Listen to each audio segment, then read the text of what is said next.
विवाह की प्रक्रिया अब अंतिम चरण में है।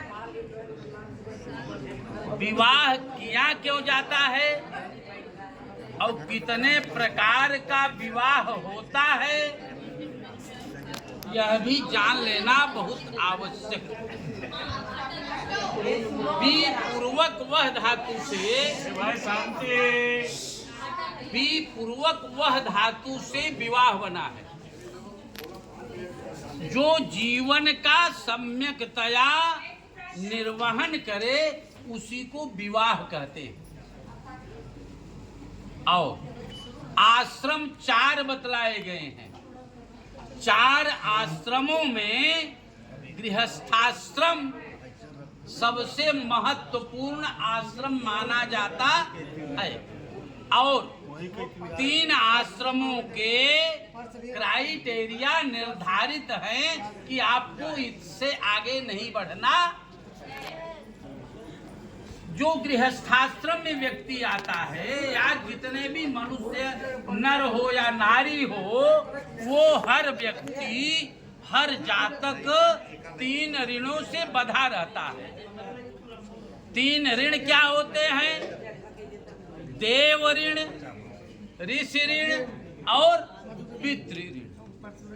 देव ऋण से व्यक्ति मुक्ति तब प्राप्त करता है जब देवताओं की पूजा करता है, और ऋषि ऋण से मुक्ति व्यक्ति तब प्राप्त करता है जब अतिथि का सम्मान करता है, और पितृ ऋण से मुक्ति व्यक्ति तब प्राप्त करता है जब संतानोत्पत्ति करता।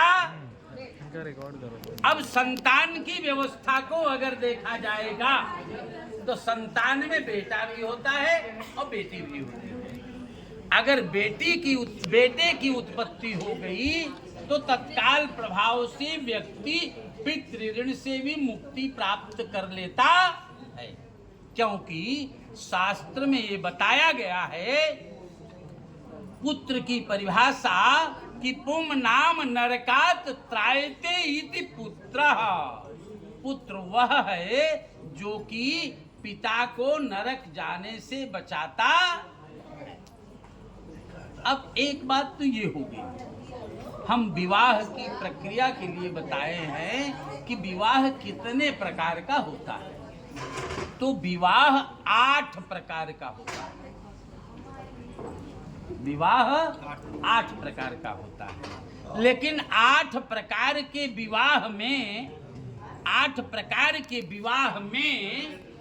ब्राह्म विवाह की विधि सबसे सर्वोत्तम मानी गई है। जैसे आप सारे लोग जानते हैं कि शिव और सती का भी विवाह हुआ था,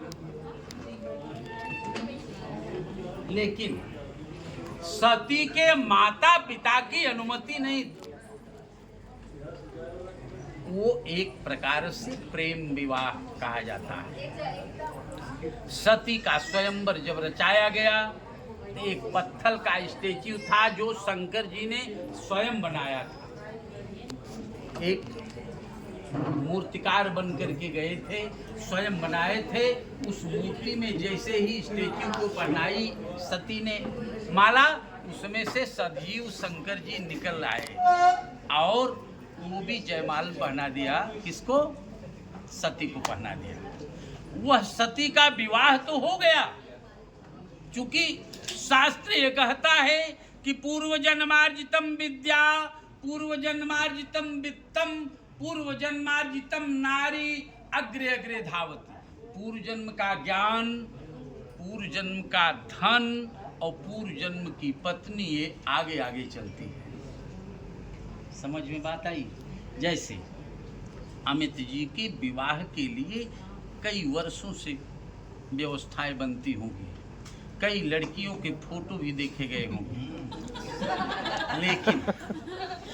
लेकिन जिसके साथ में विवाह लिखा था, पूजा के साथ में विवाह लिखा था, जब ये प्रोफाइल इनके पास आया तो दिमाग सेट हो गया, अब यही शादी करना है, कहीं जाना नहीं। हर हर महादेव। ये पूर्व जन्म के संयोग रहते हैं। वही सती उस जन्म में चूंकि पिता की अनुमति नहीं पाई थी और शंकर जी के साथ में ही जा रही थी और रास्ते में रामचंद्र जी सीता को खोजने के लिए जा रहे थे और रामचंद्र जी को सीता को खोजते हुए देख करके शंकर जी ने प्रणाम किया रामचंद्र जी को और प्रणाम करते हुए सती ने देख लिया और पूछ ली कि देवों के देव महादेव आप किसको प्रणाम कर रहे हो। तो सती ये कही कि ये मर्यादा पुरुषोत्तम राम हैं, मैं इनको प्रणाम कर रहा हूँ, ये मेरे आराध्य हैं। सती के मन में संशय हो गया कि ठीक नहीं, ये राम हैं तो क्यों जंगल में घूम रहे हैं। शंकर जी ने कहा इनकी पत्नी किसी ने चुरा ले गया। कहा यदि ये विष्णु भगवान के रूप में हैं तो इनकी पत्नी कौन चुरा लिया इनको पता नहीं, हम इनको नहीं मानेंगे, हम इनको नहीं मानेंगे, इनकी परीक्षा लेंगे।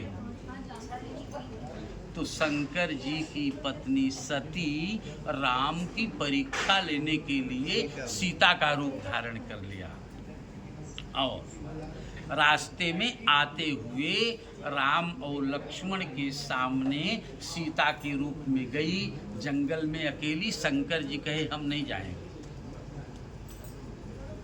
और जैसे ही शंकर जी के सामने सती पहुंचती है तो शंकर जी माने सती को देख करके राम ने प्रणाम किया कि माते अकेली जंगल में क्यों घूम रही हो, कहाँ हैं स्वामी जी, शंकर जी कहाँ हैं महादेव जी।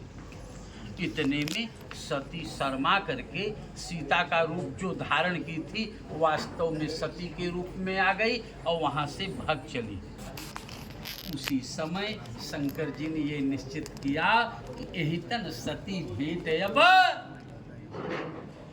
पहली प्रक्रिया तो ये बनी। दूसरी प्रक्रिया वही सती पिता के यहाँ जाने के लिए तैयार हो गई। यज्ञ में बुलाई नहीं गई थी, शंकर जी रोक रहे थे, लेकिन ये जबरन गई। शंकर जी का बस नहीं चला, लेकिन अब उसकी साख को रखने के लिए भेज तो दिया, नंदी श्रृंगी को भेज दिया।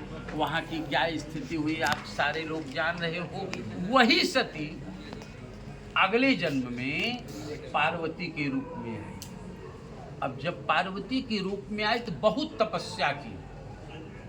तपस्या करने के बाद में जंगल में जब सती पार्वती के तपस्या से शंकर जी खुश हुए तो जंगल में ही कहे कि तुम चलो हम तुम्हारे साथ विवाह करेंगे। सती कही नहीं भैया ऐसा मैं नहीं करूँगी। जैसे कहा जाता है ना दूध का जला बिल्ली मट्ठा फूंक के पीती है। सती कही कि नहीं, मेरे माता पिता से आप मांगो, मेरे माता पिता ये सहमत होंगे और तब ब्राह्म विवाह की विधि के आधार पर जब मेरे माता पिता कन्यादान करेंगे तब मैं आपके साथ विवाह करूँगा। तब शंकर जी ने कई रूप पकड़ करके परीक्षा लिया सती की और सती के माता पिता को दमदारी से लाने के लिए, और परीक्षा लेने के बाद में विवाह की प्रक्रिया हुई और ब्राह्म विवाह की विधि से ही किया गया। जैसे इस विवाह में 3 प्रक्रिया हमें लगता है किया गया है। एक तो रिंग सेरेमनी, जिस दिन तिलक हुआ था उस दिन हम भी आए थे, उसी दिन रिंग सेरेमनी भी था। दूसरा प्रक्रिया जयमाल की प्रक्रिया और तीसरी प्रक्रिया ये मजबूती के लिए। समझ रहे ना। अब रही बात ये धान के लावा का ही क्यों उपयोग किया जाता है ये भी जान लेना आवश्यक। लावा तो कई होते हैं, पाप कारण भी कहा जाता है, शायद मक्का के लावा को पाप कारण कहते हैं क्या? ना। और इसका गेहूं का भी लावा किया जाता है, तमाम सारी व्यवस्थाएं, लेकिन धान के लावा का ही उपयोग क्यों किया जाता है इसमें वैज्ञानिक रीजन छिपे हुए हैं। जैसे धान के बीज को तपते हुए बालू में हम आप डाल देते हैं तो वह धान अपने स्वरूप को परिवर्तित कर देता है, लेकिन उसका छिलका आप देखेंगे यहाँ आकर के, तो छिलका इसका साथ छोड़ता नहीं। इस छिलके को अगर अलग करेंगे, जैसे देखिए इतना बड़ा धान हो गया है, लेकिन इसका छिलका हटाएंगे तभी निकल पाएगा।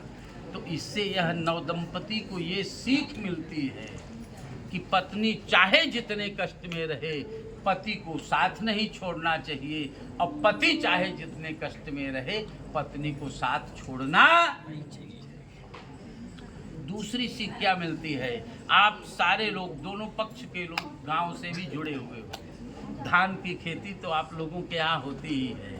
इस धान के बीज को की रोपाई करने के लिए जब हम आप बेहनौर में डालते हैं, एक धान के बीज से एक शाखा निकलती है। उसी एक शाखा, 2-3 शाखा को एक साथ में अगर लगा देते हैं दूसरे खेत की रोपाई में, तो उससे अनेक शाखाएं निकलती हैं और बहुत बड़ा समूह बन जाता। कहने का ये मतलब, ये बेटी यहाँ से अकेली ससुराल जाएगी, तो इसे ये जो प्रक्रिया हो रही है, ये वामांग में आने की प्रक्रिया की बात चल रही है, दोनों तरफ से बातें हो रही हैं। तो चूंकि जब तक वामांग, जैसे अभी तक दाहिने है बिटिया, और जब तक बाएं नहीं जाएगी तब तक संतानोत्पत्ति करने की क्षमता नहीं होती। कभी भी महिलाओं को पूजा करते समय पति के दाहिने होना चाहिए, और सोते समय पत्नी को बाएं होना। अब रही बात ये, कुछ बातें ऐसी हैं, 7 बातें ऐसी हैं जिन बातों को हम कह रहे हैं।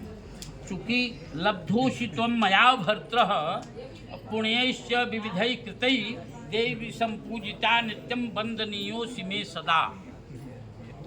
माने ये बिटिया कह रही है कि पूर्व जन्म के पुण्य के नाते मैंने जो बाल्यावस्था से पूजन पाठ करते हुए चली आई, उसी के पुण्य के फल स्वरूप आप मुझे पति के रूप में प्राप्त हुए। क्योंकि पति पत्नी के देवता के रूप में होता है। पत्नी किसी देवता की पूजा न करे, केवल पति की पूजा करे तो यमराज को भी पीछे कर सकती है, इतनी सामर्थ्य रहती है। जैसे अनुसूया को देख लीजिए आप। अनुसूया अपने पातिव्रत धर्म से ही त्रिदेवों को पालक बना करके अपने आंगन में बैठा दी।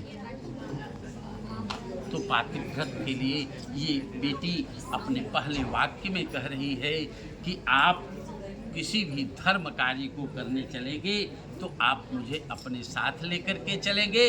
और नारियों का स्वभाव ही है धर्म करना। यदि हम धर्म करने के लिए तैयार रहेंगी तो मुझे आप रोकिएगा मत। दूसरे वाक्य में कह रही है क्या कि वापी कूप तडागादि यज्ञ यात्रा महोत्सवान नारंभेनुज्ञाय द्वे ऊर्जे त्वे बदेत। अपने जीवन में वापी माने कुआं, वापी माने तालाब, और कूप माने कुआं, कुआं। हाँ, इनारा गांव की भाषा में। तो अपने जीवन में जलाशय बनाइए, कुआं खुदवाइए। कुआं इस समय तो खोदा नहीं जाता है, तो हैंडपंप माने लोगों को जल की व्यवस्था से प्याऊ इत्यादि की व्यवस्था बनाते रहेंगे तो ये इससे धर्म कार्य होता है। इसलिए ऐसा कार्य करते रहेंगे तो ये आपके लिए ज़्यादा बेहतर है, हमारे लिए भी ज़्यादा बेहतर है। व्रतोद्यापन दानानि स्त्रीणां भावा स्वभाजजा कृतभंगो न ते कार्यम स्त्रीणां राजस्तदा भवेत्। माने नारियों का व्रत करना ये धर्म होता है, और पुण्य करना ये धर्म होता है। किसी भी कार्य के लिए अगर हम आपसे अनुज्ञा चाहें कि यह यज्ञ करना चाहिए, ये व्रत करना चाहती हूँ, तो कृपा करके आप मुझे आज्ञा। ये लड़की का तीसरा वाक्य है। स्वकर्मणार्जितम वित्तम वसुधान्यम धनादकम सर्वं निवेदयेन मह्यम 40 तदा भवेत्। चौथे वाक्य में ये कह रही है पत्नी कि आप जो भी धन कमाइए, कहाँ से कमा रहे हो, किस मद से कमा रहे हो, चूंकि हमारी उपस्थिति आपके धर्मपत्नी के रूप में होगी और ये पैसा किस प्रकार से कमा रहे हो उसकी जानकारी होना आवश्यक है, क्योंकि अन्यायोपार्जितम वित्तम 10 वर्षाणि तिष्ठति प्राप्ते चैकादशे वर्षे समूलम तद विनश्यति। अन्याय के द्वारा उपार्जित धन अगर हमको पता चल जाएगा कि किस प्रकार से आप धन को कमा रहे हो तो हम बता सकते हैं आपको कि ये धन ऐसा है वैसा है। इसलिए आप सोच समझ करके हमको बता दिया। ये चौथा वाक्य है। पांचवा वाक्य है गजास्वादीनि पशूनां च हेयोपादेन कारणम अनिप्रेक्षान कर्तव्यम पंचः पंचेश वदेत भूषणानि विचित्राणि। पांचवें वाक्य में ये कह रहे हैं पशु सेवा भी करना आवश्यक है, पशु सेवा करना चाहिए। नहीं पशु रख रहे हैं, नहीं पशु पाल रहे हैं, तो कहीं गाय मिले, गौशाला मिले तो वहाँ पर चारा समय समय पर देते रहेंगे तो ज़्यादा बेहतर माना जाता। अब भूषणानि विचित्राणि रत धातु मयानि च दत्यान्न गृहणीयात। जैसे जो आभूषण आपने यहाँ विवाह में दिया, समाज के सारे लोग देखे तो ये हमको बहका फुसला करके वापस लेने का प्रयास न करिए। आपकी ही संपत्ति है, हमारा उसका कोई अधिकार नहीं है, लेकिन आप इसको वापस लेकर के दुरुपयोग न करिए। अब अगला वाक्य है गीतवादित्र मांगल्यम बंधूनां च गृहे सदा अनाहुता गमिष्यामि। पास पड़ोस में कहीं गाना बजाना हो रहा है तो मायके की बात नहीं कहा जा रहा है, समझ रहे ना। मायके भी जाइए तो बिना अनुज्ञा लेके न जाइए, हम एक पक्षी नहीं हैं, समझ रहे ना। जब भी जाना है तो बता करके जाना है। और गीतवादित्र कहीं यज्ञ इत्यादि हो रहा है वहाँ आप जा सकते हैं, लेकिन अनुज्ञा लेना आवश्यक है। अब ये सातवां वाक्य है बोलिए गणपति गजानन भगवान की, लक्ष्मी नारायण भगवान की, लक्ष्मी नारायण भगवान की। कितना अच्छा है कि एकादशी की तिथि है। इस एकादशी की तिथि में लक्ष्मी नारायण वर और वधू को, वर को विष्णु भगवान के स्वरूप में माना जाता है और कन्या को लक्ष्मी के स्वरूप में माना जाता है। इन दोनों लक्ष्मी नारायण का कॉम्बिनेशन बन गया। बोलिए लक्ष्मी नारायण भगवान की जय।